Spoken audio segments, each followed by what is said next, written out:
Welcome back to KAMMA. I'm Khalil Deal. I'm Andy O.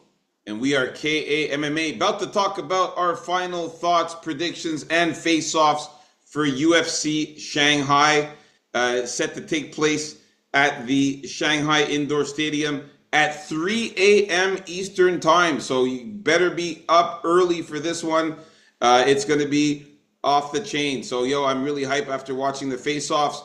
The first fight here, Uran Satibaldiev against DR Nurgozai. Who you have here, Andy? Any changes? No, I'm still going to go with Uran Satibaldiev here. I was actually a little surprised at how much bigger he was than DR. But then I remember, let's not forget that Satibaldiev fought like the biggest heavyweight around against Budai. So maybe that's why he looked a little, like he looked small, and now he looks big compared to this guy. Liking that. I still feel the pressure and volume is going to be too much in the end if he fights like he did against Budai there. And so I'm going to have to go with Satibaldiev by knockout or decision. All right, nice. Listen, I'm super happy when I saw the face-offs and saw how much bigger Uran Satibaldiev is over DR. You can see that this guy is way taller than him here. Now, in topology, they said it was a 2-inch height advantage for Satibaldiev. I'm thinking it's even more than that, possibly. Loving that fact that he's going to have a 5-inch reach advantage as well.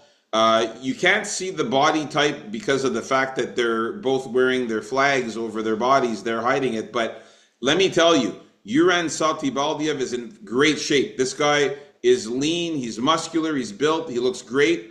DR, on the other hand, a little bit thick and a little bit chunky around the midsection. Not as good of shape as Uran, I find. Also, man, I don't know if people are forgetting how good Uran Satibaldiev looked against Martin Budai in that fight, man. And he took it on short notice. He came in there, a guy who was twice his size, and he still survived and did a good job and almost knocked out Martin Budai. Now, if he would have knocked out Martin Budai, we wouldn't even have this conversation. Everybody would be saying Uran is going to win. A lot of people are going for DR, the dog here, but I am not. I'm sticking with Uran Satibaldiev. And I have him winning this one by knockout or submission. I really think he's going to finish DR Nurgozai in this one here, man. Nurgozai got finished in his last fight. He did. He did get finished in his last fight. And I think that Uran will be able to do the same thing and either submit him or knock him out. So, nice. We're still in agreement with this fight. Let's move on up to the next fight. We got Zhao Long versus Su Young-yu. So for this one here, again, I'm happy to see that Su Young-yu is not that much shorter than Zhao Long. And I was getting worried about that because apparently, according to topology, Zhao Long is supposed to be 5'8", and Su Young-yu is 5'6". He's supposed to be 2 inches shorter. I don't see that here. I see maybe an inch shorter, barely making a difference here. The size, though, I think they're both in phenomenal shape. They're both ripped, both muscular and built, and I find that Zhu Young-yu looks a little bit more cut and a little bit more muscular. Zhao Long, he looks maybe a tiny bit thicker than Su Young-yu, but man, I think that these guys, physicality-wise, there's not much of an advantage on Zhao Long's side, so I'm really happy about that. I'm still sticking with Su Young-yu to get the win here, man. I think he wins by submission or decision in this one. Yeah, I still think Long Zhao can win this fight if he keeps it on the feet, but I think Song Yu's going to end up getting him down, get more control time, and bring out that Jiu-Jitsu for a sub. So I'm going to go for sub or decision for Su Young-yu. And not to mention Zhao Long, a lot of people are hyped on this guy. The guy got decision wins when he was fighting in the lower level promotions and also in the road to UFC. And even lost to Chung Ho Lee when he made his first UFC debut, and then he did beat Kwang Lee by knockout, but got lucky in that fight. So again, I think Su Young-yu can get the job done here. All right, so we're still in agreement with this fight. Let's move on up to the next fight here. We got Yi Jia versus Weston Wilson. Yeah, here Weston Wilson needed the curtains of shame to make the weight, but he ended up making it here, looking really slender, but a lot taller than Yija, obviously here. What I see here happening is Yija is his wrestling is going to make a difference here. I think Weston Wilson's very easy to take down, and I think Yija also has the power advantage here. Weston Wilson pretty well rounded. He is a finisher. The odds are too wide, I think, for this fight, but in the end, it's who wins, and I think Yuja's the call here. So give me a knockout or decision for Yuja. All right, man. So yeah, looking at these guys here, like you said, Weston Wilson coming out here looking pretty skinny. He is obviously significantly taller than Yija. We can see here he's also pretty ripped, a little bit muscular. I think Yija I find is a little bit thicker and a little bit more muscular also than Weston Wilson. He's also ripped as well. And yeah, man, I like Yija in this one. I think Weston Wilson, man, he back-to-back knockouts. I think he's got a good shot here, Yija, at knocking out Weston Wilson or getting in a submission. We can see here that Weston Wilson, the guy has been knocked out 3 times in his career and been subbed 4 times. So he's been finished a lot. And Yija is the guy to do it, man. He's got 5 knockouts, 14 submissions, and 6 decisions. I think that he can get the job done and get him out of there. Give me Yija by knockout or submission in this one. So I changed my way of winning that I had in the early predictions. I think I said submission or decision, but now I think he's going to win by knockout or submission in this one here. All right. So we're still in agreement with this one here. Let's get to the next fight. And we got Michel Pereira against Kyle Daukaus. Now, this one here, I was a little surprised here at how Kyle Daukaus is really much taller than Michel Pereira here. I didn't know it was going to be that big of a difference, but yeah, he looks super tall. Well, he is a former welterweight, Pereira. Yeah, but they're supposed to be only 2 inches apart. Daukaus is supposed to be 6'3", and Pereira 6'1". This is way more. I see him being supposed to be according to who? That's what you show. Yeah, according to the topology, but I see Kyle Daukaus being at least like 3 to 4 inches taller here in this picture we could see here. He is slim, Kyle Daukaus, not very muscular, but he is kind of ripped. Michel Pereira looks thicker. He looks bigger muscles, more muscular, thicker guy, not as ripped as Kyle Daukaus. And Michel Pereira also, I find that he doesn't look as built as he used to, but he still looks pretty thick here. I think that he can get the job done still. I'm still going to go with Michel Pereira to get the job done. This is going to be a very good fight. As long as Michel Pereira doesn't get submitted by Kyle Daukaus, he should win this fight. I got him winning by knockout or decision here. Yeah, sometimes it's easier said than done not to get it submitted by a submission specialist like a Carl Daukaus, Prince. What's he called? The Darsh Prince or something like that. He has the Darce Knight.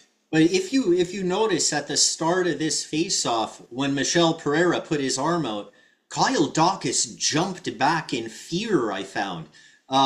While I always recommend being on your toes and being on your guard even in a face-off, because sometimes guys can actually make contact with you and hit you, that really wasn't the case here. Pereira didn't even put his arm out in that threatening of a way, and Daukaus he jolted back a little.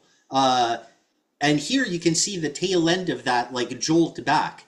And it took him off guard, it took him by surprise, and it leads a part of me to believe that this guy may have some fear of being hit. And I think he did get knocked out in his past 2 UFC fights, right? Well, it was a while back, but the last UFC fight, you're right, the last UFC fight, he did get knocked out by Eric Anders. What about the one before? Before that, the UFC fight before that, he got knocked out by Roman Dolidze as well, yeah. So he's back in the UFC, and maybe he's worried about getting knocked out back at the big show here. Um, I worry about Pereira's cardio. I think maybe since moving to middleweight, that's more of an issue than it was at welterweight. Although it was always kind of an issue. Here, I think Pereira is better overall. Goes without saying. I think his body shots and foot movement is going to win him the fight. I think you got to go after Kyle Dacos to stop him, especially early on, and prevent him from getting those takedowns. Weaken him when he's trying to do some fence push against you, because Kyle Dacos does that pretty well. He's pretty aggressive. But I think, yeah, being the overall fighter, I think Pereira, you got to think he worked on his cardio a bit or addressed that. So I give me the knockout or decision for Michelle here. All right, we're in agreement again with this one here. Let's move on to the next fight here. We got Austin Hubbard against Rong Zhu here. Now for this one here, man, I think it's your turn actually. Is it your turn or my turn? Hold on. Yeah, it's your turn. Who you got here, Andy? Oh, for Rong? No, it's yours. Oh yeah, no, it's me. Yeah, that's right. Yeah, Rong Zhu. Yeah, I still got to go with Rong Zhu here.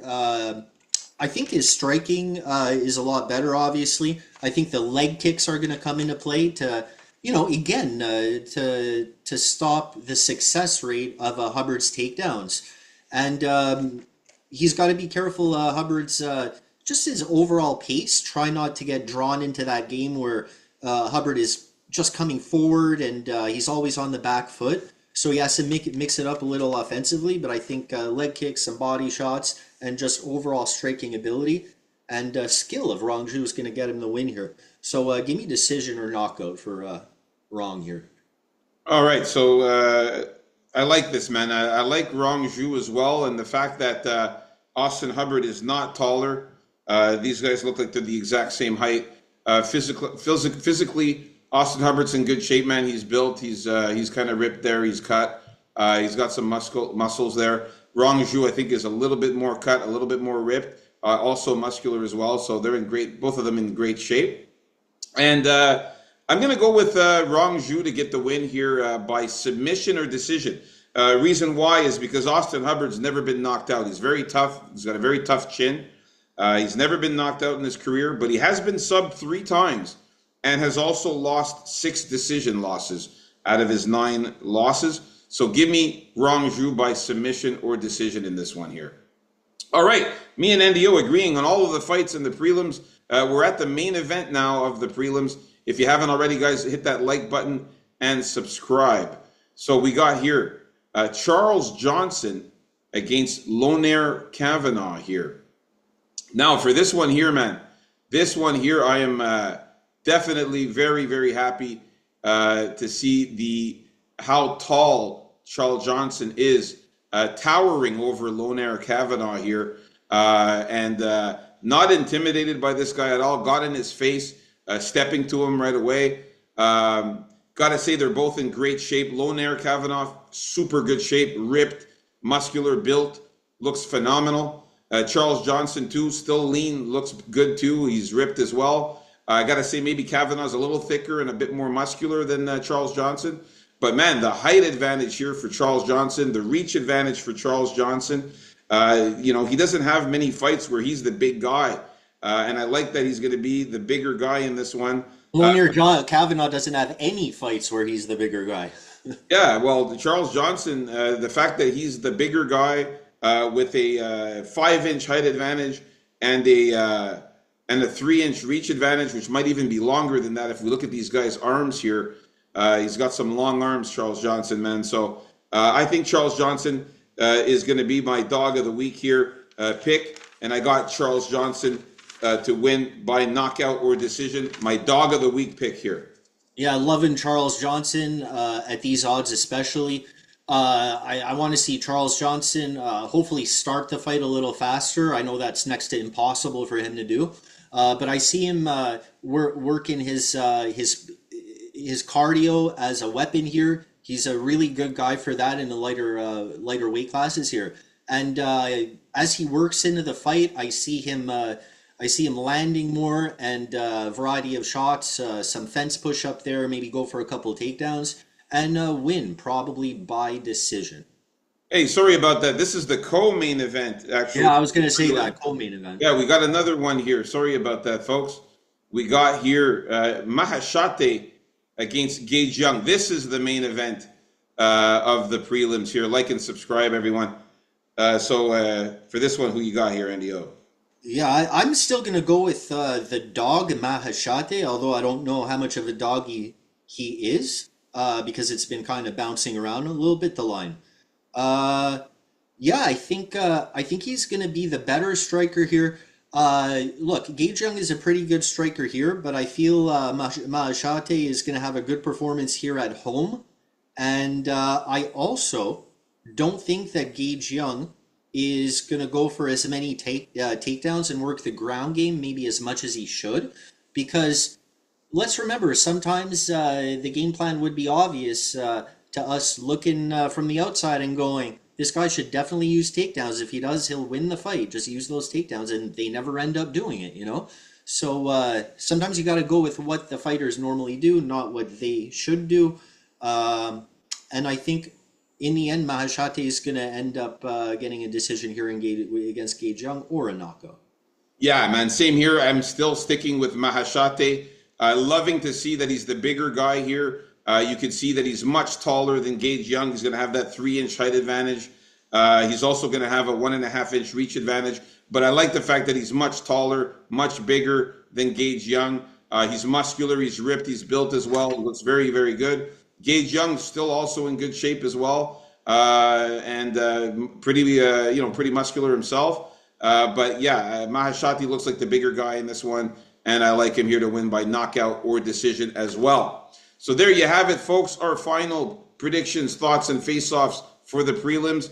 Stay tuned for the main card coming up next.